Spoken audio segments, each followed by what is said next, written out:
543টি লোকসভা কেন্দ্রে বিজেপি কয়টি, others party কয়টি এবং ইন্ডিয়া অ্যালায়েন্স জোট কতটি আসন পেয়েছে সে ব্যাপারে আলোচনা করব। Welcome back to our channel Jio knowledge. আজকে আমরা দেখব বিজেপির দখলে কয়টি লোকসভা আসন। বুথ ফেরার সমীক্ষাদের উপর কিন্তু বুথ ফেরার যে ভোটারদের সমীক্ষা রয়েছে তার উপর ভিত্তি করেই এই যে 543টা মোট লোকসভা কেন্দ্র হচ্ছে 543টা, তার উপর ভিত্তি করেই কিন্তু আমরা দেখব যে 543টা লোকসভা আসনে কার দখলে কয়টি।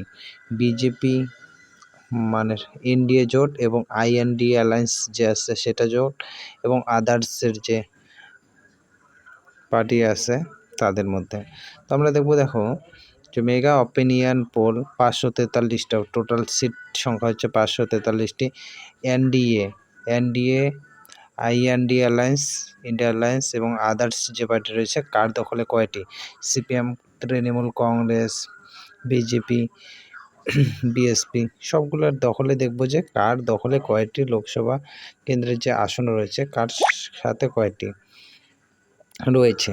তো দেখো মেন আমরা চলে আসতেছে কিন্তু কার দখলে কয়টি সিট। দেখো এনডিএ বিজেপি এবং আদার্স যে পার্টিগুলো রয়েছে যারা বিজেপিকে টোটালি সাপোর্ট করে, সেই এনডিএ পার্টির ক্ষেত্রে কিন্তু 411টি, সর্বমোট 411টি আসন কিন্তু এনডিএ জোটের দিকে যাচ্ছে, এগিয়ে আছে 411টি আসনে। এনডিএ 411, ইন্ডিয়া অ্যালায়েন্স 105 এবং আদার্স যে পার্টি রয়েছে সেটা কিন্তু 27টি আসনে পাবে বা এগিয়ে রয়েছে। তো 543টি মোট কথা হচ্ছে যে 543টি সিটের মধ্যে এনডিএ হচ্ছে 411টি, ইন্ডিয়া অ্যালায়েন্স 105টি এবং আদার্স পার্টি হচ্ছে 27। তো এইখানে কিন্তু বহুমত অনেক সিট এগিয়ে বিজেপি আবার প্রধানমন্ত্রী গঠন করতেছে, সে নরেন্দ্র মোদী হোক বা যোগী আদিত্যনাথই হোক।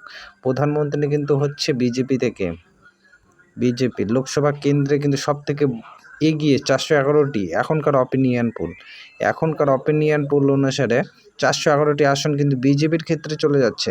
তো নেক্সট পিএম বিজেপি থেকে হচ্ছে, এটা কনফার্ম, এখন শুধু সময়ের অপেক্ষা। তো thank you for watching this video এবং আপনাদের মত আপনারা জানাবেন কমেন্ট বক্স খোলা রয়েছে এনডিএ, ইন্ডিয়া, আদার্স পার্টির সাপোর্টারদের জন্য। তো কমেন্ট করে বলে দাও যে তোমার মতে কোন দল কয়টি আসন পাবে। Thank you for watching this video. Tata, by.